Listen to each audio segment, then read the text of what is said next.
सुप्रभात छात्रों। मैं assistant professor Raman Sharma, Trinity college Jalandhar से आपको समास विषय के ऊपर बातचीत करने के लिए प्रस्तुत हूं। समास, जिसे अंग्रेजी में कंपाउंड कहा जाता है। कंपाउंड हिंदी में समास के लिए संक्षेपीकरण, जब दो समस्त पदों को एक बनाया जाता है तब समास कहा जाता है उसे। जैसे रसोई के लिए घर, समास होगा इसका रसोई घर। जब रसोई के लिए घर कहा जाता है तो के लिए जो है वो कारक चिन्ह है, विभक्ति चिन्ह जिसे कहा जाता है। हम उन विभक्ति चिन्हों का लोप कर एक शब्द बनाएंगे। इस प्रकार दो शब्दों से मिलकर बने हुए एक नवीन सार्थक शब्द को समास कहते हैं। समास के कुल 6 भेद होते हैं: अव्ययी भाव, तत्पुरुष, द्विगु, द्वंद्व, बहुब्रीहि और कर्मधारय। अव्ययी भाव समास वो समास होता है जिसका प्रथम पद प्रधान हो। इसका अर्थ यह हुआ कि उसके 2 पद होंगे, एक प्रथम एक उत्तर। जो प्रथम पद है वो प्रधान होगा, उसका व्यय नहीं होगा। उदाहरण के लिए मति के अनुसार, मति के अनुसार अर्थात अव्ययी भाव इसका समास क्या बनेगा? यथा मति। जैसे अमरण, जैसे अमरण, जो मरता नहीं है, अमरण। इस प्रकार तीसरा शक्ति के अनुसार, यथाशक्ति। इन सब जो उदाहरणें हैं उनमें आजीवन में, जीवन भर में का आजीवन हो जाएगा, आ है। आमरण का आ है, यथाशक्ति का यथा है। ये सारे अव्ययी भाव हैं। इसकी पहचान कैसे होगी? अव्ययी भाव समास की पहचान कैसे होगी? इसमें समस्त पद अव्ययी बन जाता है, समस्त पद अव्ययी बन जाता है। समास लगने के बाद उसका रूप कभी नहीं बदलता। इसके साथ जो विभक्ति चिन्ह होते हैं उसका लोप हो जाता है। दूसरा है तत्पुरुष।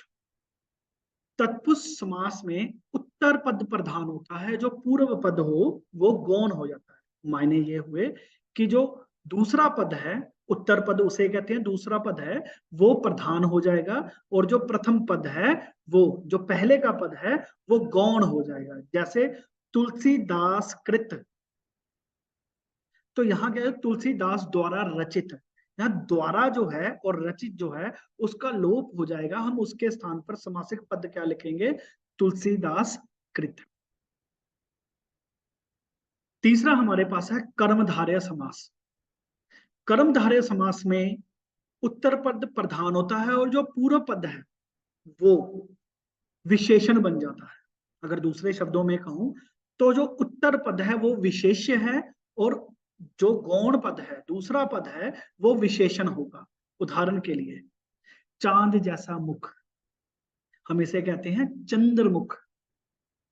नील कमल, नीला है जो कमल, उसको हम नील कमल कहेंगे।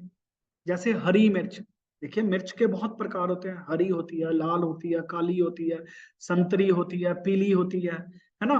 वो अब मिर्च जो क्या है वो विशेष्य है, और जो रंग बताए गए हैं लाल, पीला, हरा, नीला जो भी है वो उसका विशेषण हो गया। इस प्रकार जो उत्तर पद होगा वो विशेष्य है, जो जो पूर्व पद है वो विशेष्य है, जो उत्तर पद है वो विशेषण है। अगला समास है द्विगु समास। द्विगु समास में जो पूर्व, जो पहले वाला पद होगा वो संख्यावाचक होगा। यह पद जो है, यह समासिक पद जो है वो सबसे आसान है। जो गणना का शब्द, पहला पद जो होगा वो गणना का शब्द होगा। जैसे नवग्रह, 9 ग्रहों का समूह, ये हमारा समास है, समासिक पद है। 9 ग्रहों का समूह, इसका समास क्या हो गया? नवग्रह, 9 ग्रह। जैसे त्रिलोक है, तीनों लोकों का समाहार, त्रिलोक। अभी जैसे सावन का महीना चल रहा है, नवरात्रे आएंगे, नव जो 9 रात्रियों का समूह, उसको नवरात्रे कहा जाता है। ऐसे ही दोपहर का समय, दोपहर का समय उसे हम दोपहर कहते हैं। ये इस समास में, समास में जो प्रथम पद होगा, जो पूर्व पद होगा, वो संख्यावाचक होगा। अगला है द्वंद्व समास। द्वंद्व समास में प्रथम और उत्तर पद दोनों ही प्रधान होते हैं, परंतु इसमें निर्णय नहीं लिया जा सकता कि कौन सा पद प्रधान है और कौन सा नहीं है, दोनों ही प्रधान है। जैसे आपने क्या खाया, आप उत्तर दोगे मैंने खाने में दाल चावल खाए। आप इसमें ये बता नहीं सकते आपने दाल खाई है या चावल खाई है, आपने दोनों चीजें खाई है ना। तो ऐसे ही पाप पुण्य, माता पिता, आपसे पूछा जाए आप किससे प्यार करते हो, माता से या पिता से, जो से का विभक्ति चिन्ह यहाँ लोप हो जाएगा, माता पिता दोनों ही आ जाएंगे। इसमें द्वंद्व की स्थिति होती है, आप निर्णय नहीं कर पाते कि पहला पद जो प्रधान है या दूसरा पद प्रधान। ठीक है, नेक्स्ट बहुब्रीहि समास। इस समास में दोनों पद अप्रधान होते हैं, दोनों पद, उत्तर पद भी और पूर्व पद भी, दोनों ही अप्रधान होते हैं। अब इसकी पहचान कैसे होती है? इसकी पहचान ऐसे होती है कि बहुब्रीहि समास में जो भी पद है, जो समासिक पद है, वो अपना एक अन्य अर्थ लेके बैठा, जो प्रचलित अर्थ है वो नहीं होता, जो उसका शाब्दिक अर्थ है वो नहीं होता, एक अन्य अर्थ जो उसका विशेष अर्थ होता है वो बहुब्रीहि समास के अंतर्गत आता है। जैसे जैसे 10 सिरों वाला, इसके लिए समासिक पद तो हमारे पास जो है दशाननी है, परंतु इसका विशेष अर्थ रावण से है। नीला है जिसका कंठ, उसको हम नीलकंठ कहेंगे, समासिक पद उसका नीलकंठ होगा, परंतु इसका विशेष अर्थ है शिव,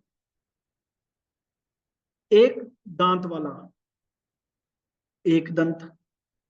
अब इसका जो मुख्य अर्थ है वो गणेश भगवान से है। लंबोदर शब्द आपने लंबोदर सुना होगा, उसमें समास विग्रह करेंगे तो उसका है लंबे उदर, यानी पेट वाला।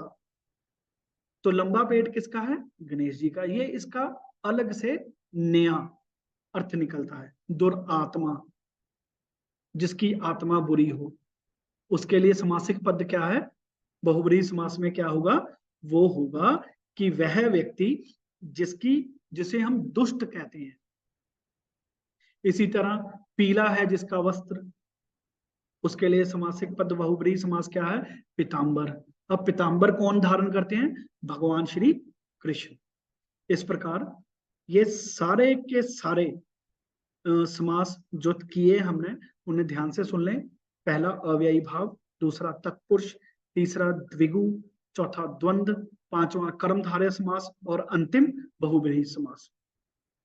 धन्यवाद।